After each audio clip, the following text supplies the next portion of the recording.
students, welcome to the next lecture on cultural influences. We have talked about family and also we have also talked about a reference group. Now it's our time to learn about how culture can influence people in order to buy product, as well as we are going to learn culture, and in the process we will learn how that will help marketers to promote their product and sell their product.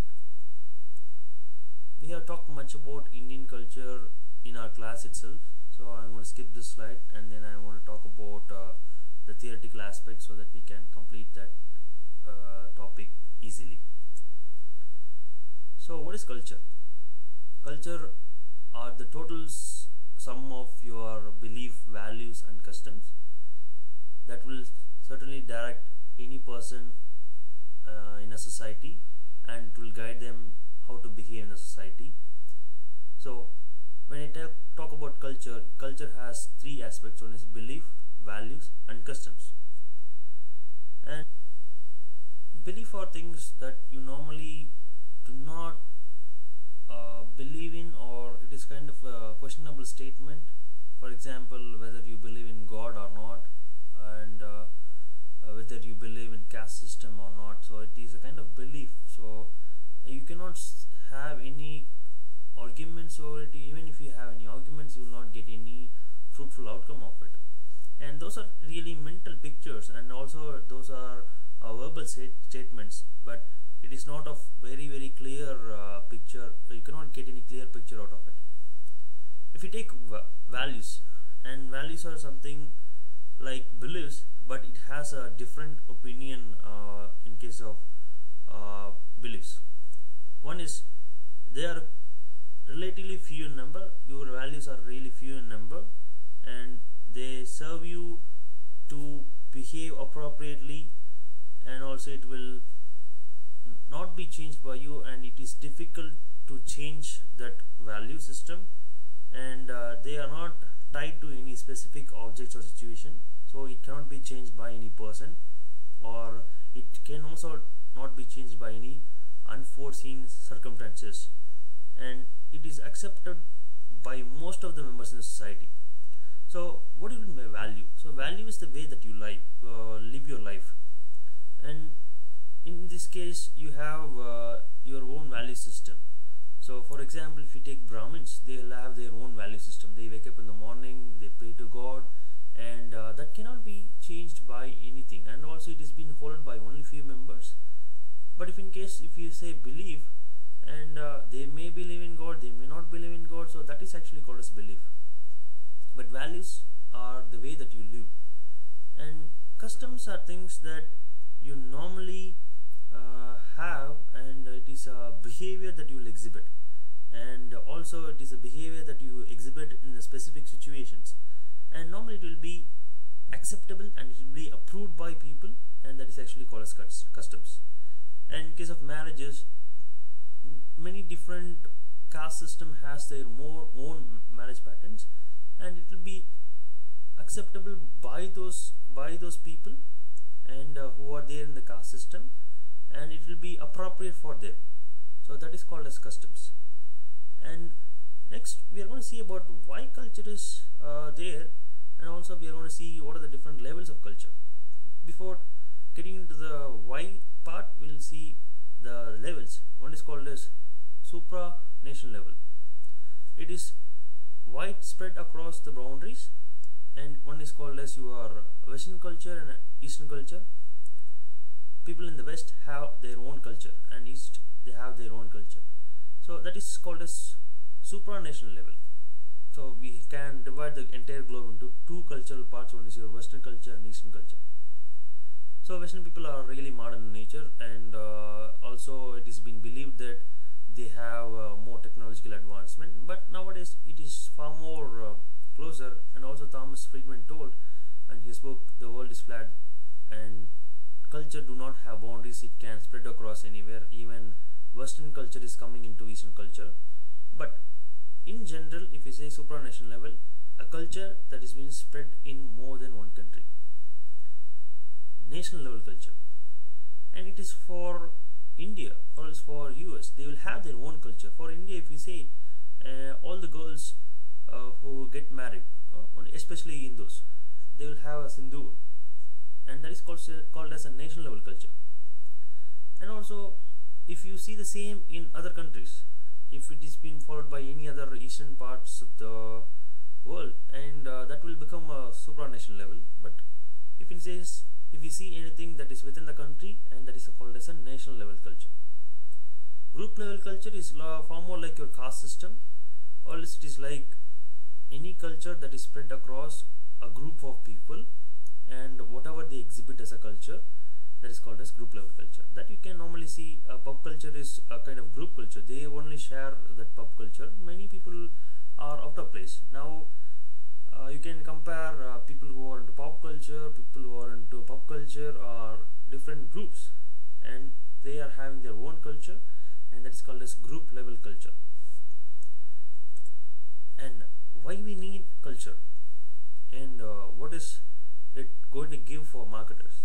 Let's see those things here. Culture satisfies needs.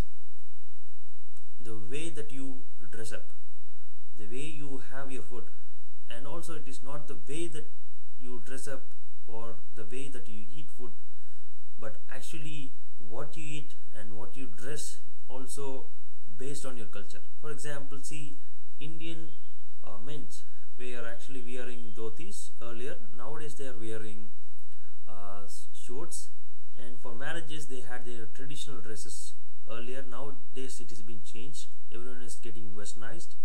So culture actually finds out some needs, and then it tries to satisfy those needs. And as a marketer, you are supposed to understand the culture that is prevailing in a country, and if you are going to understand the culture, actually you can address the need of the people. So that is what you need to learn from this point. And also, it is not that only culture satisfies the need, and it is also learned. Culture cannot be you cannot say that culture just come by only one way. It has three ways. One is called as formal learning.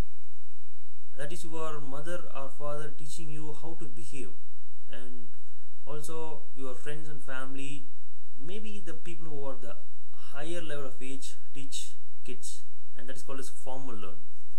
Informal learning is called as imitation, and you learn from your friends by seeing them, or else you learn from your parents by seeing them, and it is kind of imitational process, mere imitation, and it is called as an informal learning process. And you can say that a person who is working in office, if he is a new entrant, and if he see people who are neatly dressed and everyone is in jeans and t-shirts, and if this person is formally getting into the office, so he will see things, learn from the environment, and then he will apply it in the apply the same when he is getting to the office again. So that is called as informal learning. Technical learning, that is from teachers to students. We normally teach a lot of things, and also we teach technical things as well, and we also tell you the reasons. It is not that only we teach, we will also tell you the reasons why it is happening like that, and you learn from us. And the classroom culture that you are having is being taught only by the teacher. Okay, so culture satisfies the need, and culture is learned. Next level is called as your marketing influences culture learning. And how it is happening really? Can marketers help you to learn some culture? Yeah, of course it can be done. One way is marketers are giving you promotional messages, and you can study from that promotional messages. It will have a lot of culture in it, and if you look into that keenly, you will be able to see that will reflect the society that is existing, and also that will also give you a, and also you learn from it. And if you see the soap ads, initially it was like Indian women are actually using soaps that are not really good, but a new soap has been introduced to the market, and that soap is providing good washing power to the Indian women. And if you see that ad, and that ad is actually replicating how Indian women are functioning, and that also finds out there is a need that can be satisfied by the marketers. So that is how marketers will convey you a cultural message, and also probably they will provide you a solution. And that is how washing machine, mixer grinders, wet grinders came into India. And initially we didn't have any of these things.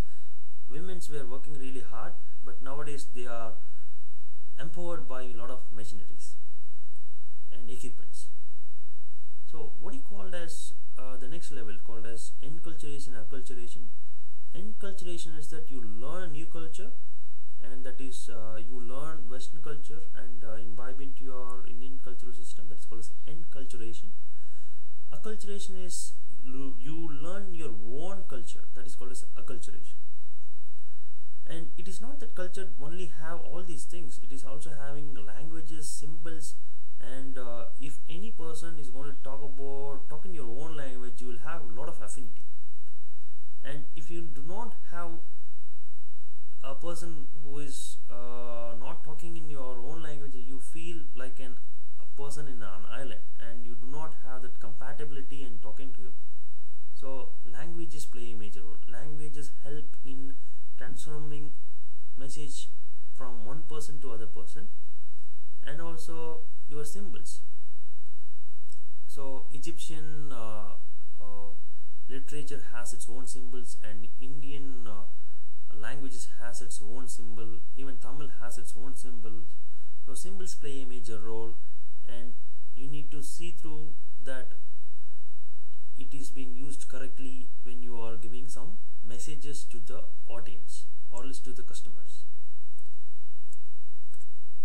So that is what we have discussed in this slide. It is given here. Rituals. Rituals are something that you need to follow, and for functions they will have their own rituals, and in Hinduism they will have a ritual, and Christianity will have a ritual. So it is better understand the ritual of each and every segment. It is not that only you learn the ritual of the overall country, and in India you have 200 plus languages, and also you have different religion system. Each and every religion system has their own rituals, so understand their own rituals so that you can better market your product. And culture is being shared. Actually it is being spread across family, and it is being also given by educational institutions, and religious institution will also preach some culture, and the society, the mass media, as I told you about marketing messages, those also play a major role in sharing the culture. In case of culture is dynamic, it says that culture will be changed and it is subject to change. Why? Because culture is like initially by 1900s Indian culture was different, and the culture that is prevailing now in India is completely different. And you need to learn that culture is not very static in nature. It will be dynamic in nature, so it is subject to change. And you can also learn from your own thing, and how Radiant Taylor, really sorry, it is not Radiant Taylor, it is actually Raymond's changed the marriage customs of Indian people. Indians never wore suits in the marriages. By 1980s, when Raymond's introduced suiting for men's, and they told that it can also be used in marriages in the advertisement, and it completely changed the culture of Indian society. And nowadays you can see all the bridegrooms are wearing suits in their marriages. So culture is dynamic in nature. And with this we'll have an end to this lecture. We can have the measurement part, and also we can discuss about the social class in the next lecture. Thanks a lot. Bye bye.